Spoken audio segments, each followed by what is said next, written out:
Hey guys, welcome to hopefully the first of many videos.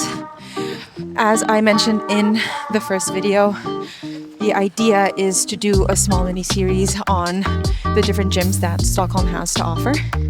And today we're starting at Moumo. It happens to be my home gym and the place where I spend at least three times a week. So the idea of today is just doing a long warm-up and then showing you guys a little bit of what Moumo has to offer as a beginner intermediate climber. And yeah, excited to take you guys with me. Let's go! Moumo is on the island of Södermalm, located inside of a shopping center. It's a fairly new gym, having opened its doors 2 years ago. It has 3 floors filled with climbs for everyone. As soon as you walk into Moumo and you scan your ticket, you're met with the main floor. It has a wide variety of climbs of different styles. When I think of these walls when I first started, I had a small fear of heights, which is totally normal. As you can see that the walls are also a little bit higher in comparison to others in the gym. But if something is completely certain is that there's always such a good challenge. So on this floor, you'll also find the overhang. It's a wall I have a love-hate relationship with because it demands a lot more body tension, and when I started, I know that my fingers and arms felt it a lot more because of the angle. It does feel tougher, but on the bright side, falling is a little closer to the floor. The atrium's on the top floor. One thing I love, apart from climbing here, is looking through the skylight to watch Stockholm's ever-changing weather. When I think of the problems here, they always require me to think a little bit more about beta, and just like the main floor, the walls are a little bit higher. Walking down to the basement, the first thing you bump into is the training and warm-up area, or as I like to call it, my socializing zone. It's great to catch up with familiar faces here, but like you can see, the space has everything you need to warm up, strengthen, and recover. This floor also has lower ceilings, making the climbs a bit shorter. The more I think about it, every time this area is reset, we can't resist but spend a whole session trying really hard on different styles of climbing. When I was at the beginning of my journey, I enjoyed climbing these walls because they were a bit lower, but always super challenging. Walking around to the back of the basement, there's a comp wall, which gives you a glimpse into the world of competition climbing. When this wall is reset, we make sure to give it a go. There are also different training tools like the kilter board, the moon board, and the spray wall. All tools I will go into more in detail in this channel. So one thing that I came to realize as I started climbing more and more in an indoor gym was that there's a lot of things that go behind the scene that we don't really realize as we start. And that is that there is a very committed crew of route setters that put a lot of thought behind the climbs that we see from week to week. And not only that, but they're constantly thinking of different and more innovative ways to challenge us as climbers, which honestly I think is incredible. And that's one of the reasons why I wanted to talk to those responsible of making this happen. So I sat down with Stefan to ask him a couple of questions about what are the intentions that go behind everything that makes Moumo. All right. So my name is Stefan, and I'm the head of climbing here at Moumo, and I've been climbing for 30 years this year. 30 years? 30 years, oh, so wow. Quite some time. And how did you first get into climbing? I had a friend that I've known from since we were kids. Went to the same kindergarten and stuff like that. And he and another friend like more or less vanished from Earth. And I was like, okay, guys, what's happening? What are you doing? Oh, we started climbing. It's like, okay, can I tag along? Okay. And then, sure.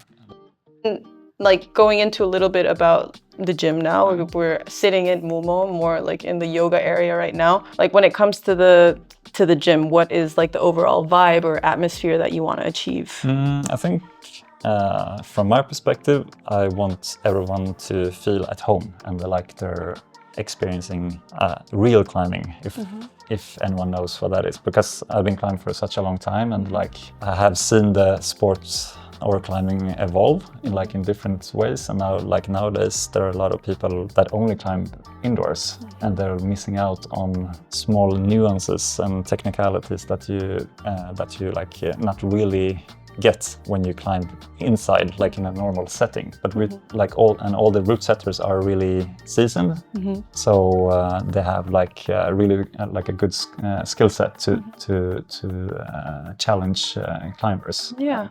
And for those of you guys who haven't climbed at Moumo regularly and would like to know, Like, how often do you guys reset the routes? Like, how did that come into play when you think about strategizing? Yeah, so we like have 3 like major setting days a week. So we do like resetting Mondays, Wednesdays, and Fridays.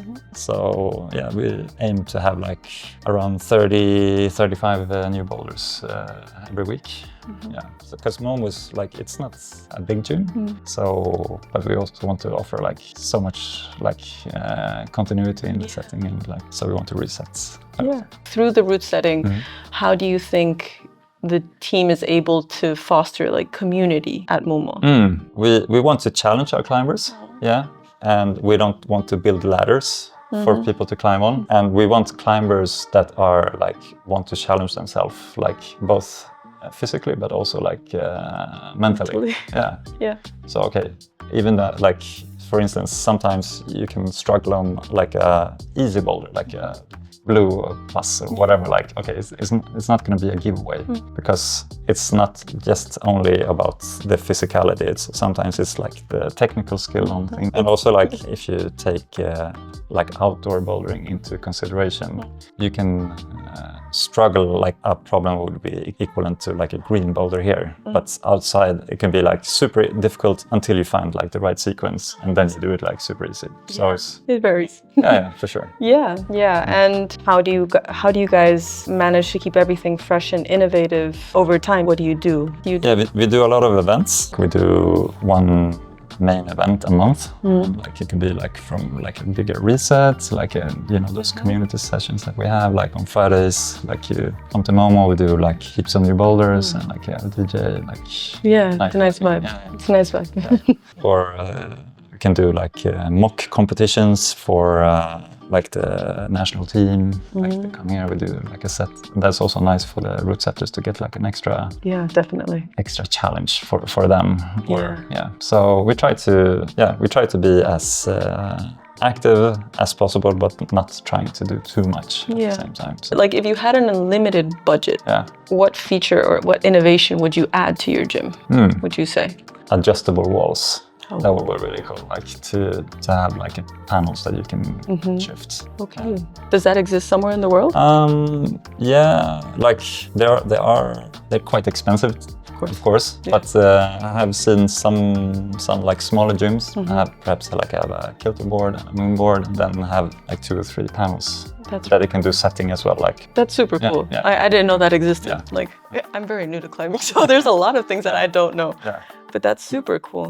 But yeah, I'm super thankful for you, Stefan, for sitting down with me here and to add a little bit more to the videos. Like I think it really means a lot to combine things that I see, like the way it feels and also like what the intention is.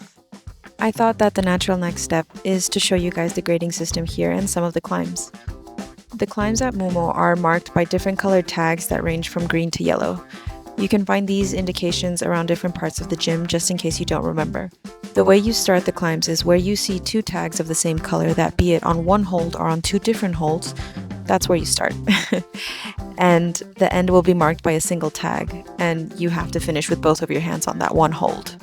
Another important thing to note are down climbs. They are these gray holds marked with arrows facing down. They are all over the gym and on the walls. And if you're ever feeling a little bit scared or feeling like you can't progress anymore on the climb that you're on, just find these on the wall and make your way down slowly. Green tags are usually where you're going to start your climbing journey. They may feel a bit like a ladder at first, but their intention is to help you get used to gripping plastic rock and exploring super unfamiliar movements. Something that I was always told to keep in mind was arms relaxed and toes well placed on the footholds. Emphasis on the toes, not on the whole foot. But I do remember this being super difficult because you have to focus on so many things at once. Now here's where I think you can start feeling the variations in the climbs. Blue tags, as you start progressing, feel a little bit harder.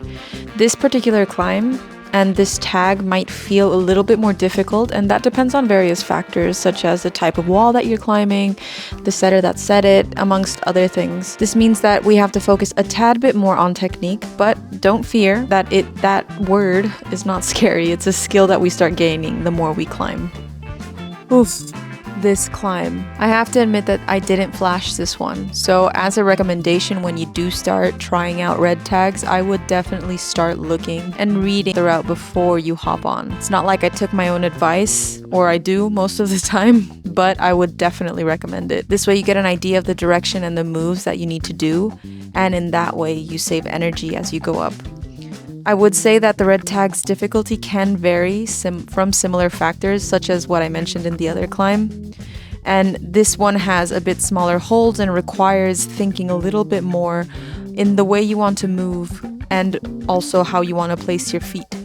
But overall, you can see that although the holds are quite in-cut, they are less juggy than the other climbs. I would say that this one is on the harder side of the red tags in this gym. Hey guys, it's Laura from the Editing Future.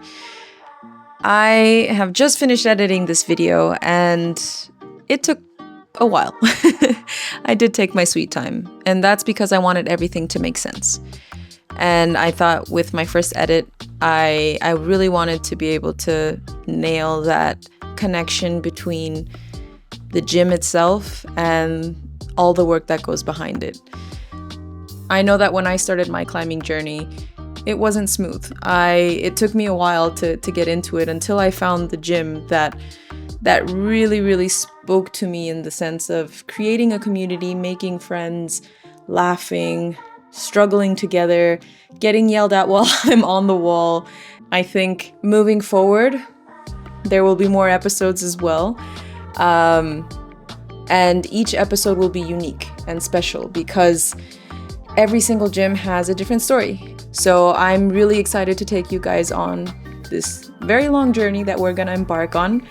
And yeah, I really hope you guys enjoyed this first episode. Please, if you did, I would really much appreciate the like, the subscribe, the sharing. I would be very, very happy and thankful. And yeah, but I will see you guys in the next episode, which is in Carlbin. So till next time then. Bye.